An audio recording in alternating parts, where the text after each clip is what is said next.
ഇന്നത്തെ നമ്മുടെ ഊണ്. എല്ലാവർക്കും സ്നേഹം നിറഞ്ഞ ഈദ് മുബാറക്ക്, പെരുന്നാൾ ആശംസകൾ എല്ലാവർക്കും.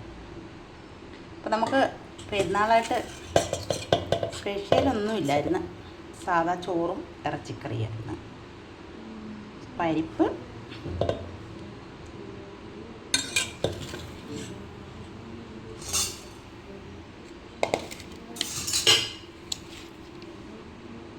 തോരൻ,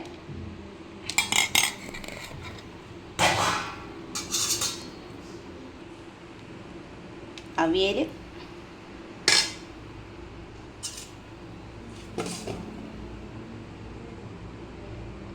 പിന്നെ നമ്മുടെ ഇറച്ചിക്കറി, പപ്പടം,